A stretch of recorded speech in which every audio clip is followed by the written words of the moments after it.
جی बिस्मिल्लाहिर्रहमानिर्रहीम।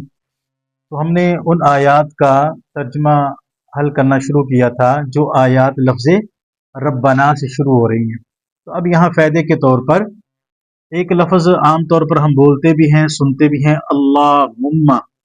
दूसरा लफ्ज़ बोलते हैं रब्बाना, रब्बाना, या इसके साथ साथ रब का लफ्ज़ बोलते हैं या रब्बी, वो सारी बातें भी आ जाती हैं।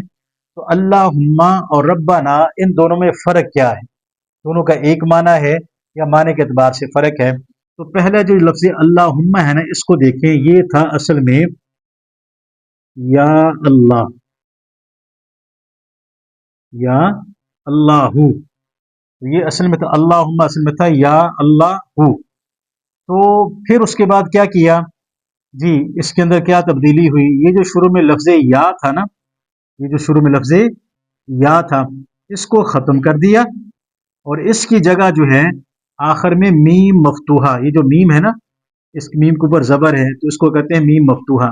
मीम, ये मीम मुशद्दद, ये ये लगा दी। शुरू में था, इसमें था या अल्लाहू, तो लफ्ज़ जो या था ना, या, इसको हमने ख़त्म कर दिया। तो अहले अरब की आदत यह है कि जब किसी लफ्ज़ को हज़फ करते हैं, ख़त्म करते हैं, तो उसकी जगह कोई नया लफ्ज़ लेकर भी आते हैं। तो जब या को ख़त्म किया तो उसकी जगह पर आखिर में मीम मफ्तूहा मुशद्दद लगा दी। तो अब क्या बन जाएगा? जब या यहाँ से ख़त्म हो जाएगा तो क्या बनेगा? अल्लाहुम्मा, अल्लाहुम्मा। तो मतलब क्या है? ए अल्लाह। तर्जमा किसका है? या अल्लाह। ये जो है ना, यही इसका तर्जमा, अल्लाहुम्मा और या अल्लाह, दोनों का तर्जमा क्या है? एक ही है, ए अल्लाह। दूसरा लफ्ज़ है रब्बाना, तो लफ्ज़ रब अलग है, ना अलग है। तो ए, ये आखिर में जो ना है ना, ये ज़मीरें हैं। ना क्या है? ज़मीरें हैं। कहीं पर तो ना जमा मुतकल्लम की ज़मीर लग रही है। ज़रब ना के अंदर हमने पढ़ा था कि जिसके आखिर में नून अलिफ ना हो, वो जमा मुतकल्लम का सीगा होता है, यानी हमने मारा। तो हम की तरफ निस्बत करते हुए रब्बाना का तर्जमा क्या बन जाएगा? ए हमारे परवरदिगार, रब्बाना, हम सब के रब, रब्बाना, हम सब के रब। तो अगर वह आदमी अकेला है तो फिर क्या, वहां पर यूं भी लिख सकता है जी, रब्बी। इसका मतलब क्या बन जाएगा कि ए मेरे रब।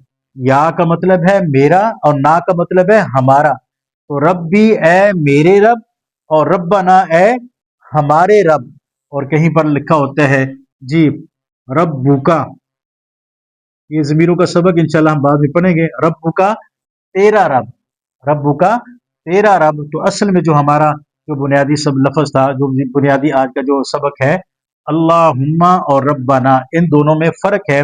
लफ्ज़ों के अतबार से जो फ़र्क था वो हमने बता दिया कि अल्लाहुम्मा असल में या अल्लाह था, और रब्बाना का तर्जमा करते हैं ए हमारे परवरदिगार, और रब्बी का तर्जमा करते हैं ए मेरे परवरदिगार।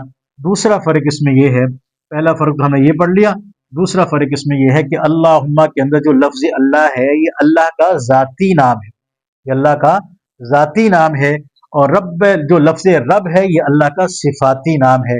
जैसे हम सूरह फातिहा में पढ़ते हैं अल्हम्दु लिल्लाहि रब्बिल आलमीन, तो वहां पर देखो अल्हम्दु लिल्लाहि रब्बिल आलमीन।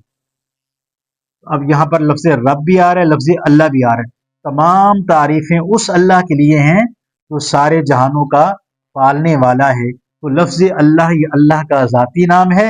रब जो है ये सिफाती नाम है। रब का मतलब है परवरदिगार, पालने वाला, तरबियत करने वाला, परवरिश करने वाला। तो अब ये जो हमने पिछले सबक के अंदर जी, या आइंदा सबक के अंदर जो लफ्ज़ रब्बाना आएगा, तो उसका तर्जमा कब हमारे लिए करना आसान हो जाएगा?